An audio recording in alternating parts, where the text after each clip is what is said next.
cookies. These are amazing. I literally have them for breakfast because they're not even cookies. Like, they're not even bad at all. The only thing that's bad is like chocolate chips, but I made sure to get like the organic semi-sweet chocolate chips, so they were, you know, a little bit better quality than just like Nestle or something like that. Alrighty, let's just get into this recipe, and I'm so excited to show you guys. The first thing you're gonna do is preheat your oven to 350, and the ingredients you're gonna need are bananas, peanut butter, applesauce, cinnamon, salt, vanilla, rolled oats, pecans, chocolate chips, and coconut. Grabbing your favorite mixing bowl and mixing all of the ingredients together. Like I said, all the measurements are going to be in the down bar below, so make sure to check that out. I used an electric mixer here just to make sure all the ingredients were incorporated correctly.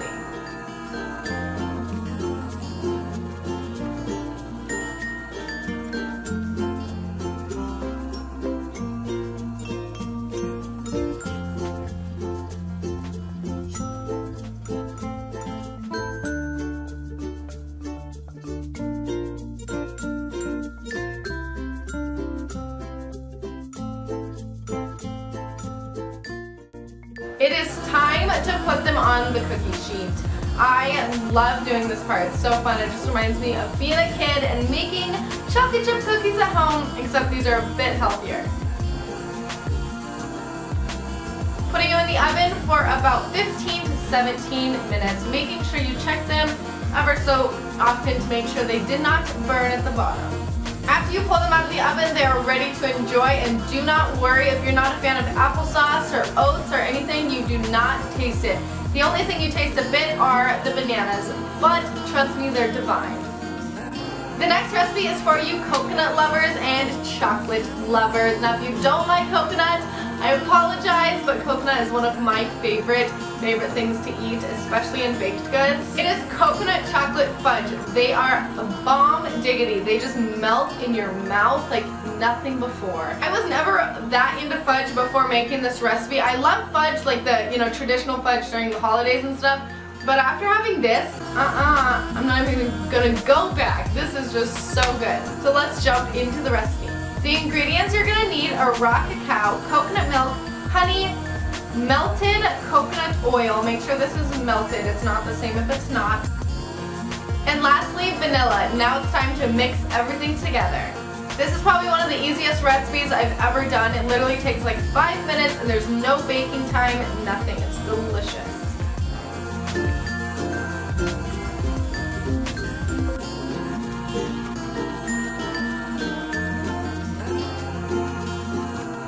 Incorporating all of the ingredients, you're going to want to grab a loaf pan, and I lined it with some foil. You can use non-stick parchment paper or whatever you would like, but I used foil here, and just pouring that delicious concoction together.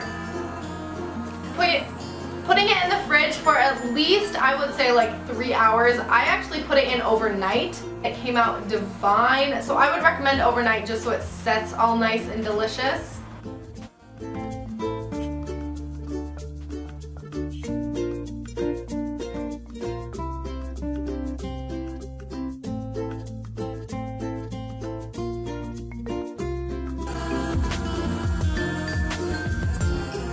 Look at those babies, how delicious and just melting in your mouth do they look? Oh, they're just amazing. You guys have to try and make them.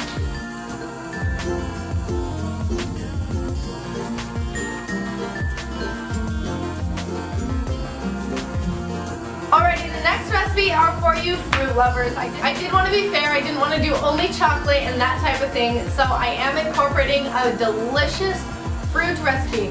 It is honey roasted or honey glazed pears with walnuts on top. Yeah, just take that in for a second. I love pears no matter what, but then when you add honey on it and it just gets caramelized in honey, and then you add caramelized walnuts on there, oh, let's jump right in. I cannot wait to show you guys. The ingredients you're gonna need are cinnamon, honey, and walnuts, and of course the 2 pears. Here I am just cutting the pears in half and pitting them. I'm kind of making a place to put the walnuts and a bit of the honey.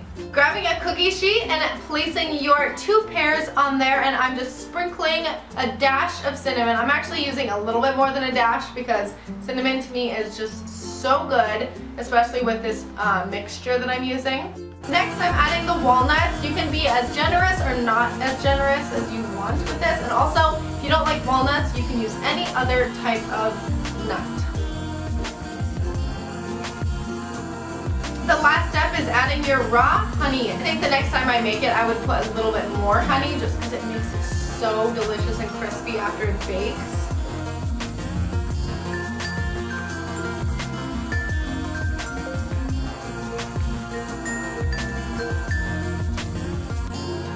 After that, you put it in the oven and bake for 30 minutes. That is all you have to do.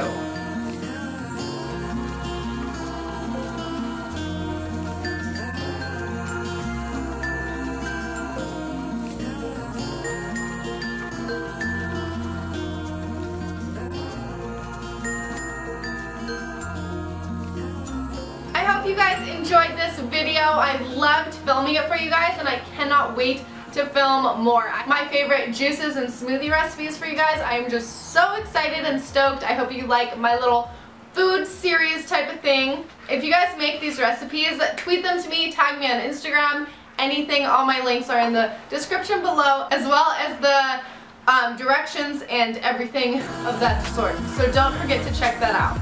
If you have any other requests on what you would like me to do, leave it in the comments below and I will try to get to them. Love you guys and hope you have a great day. Bye!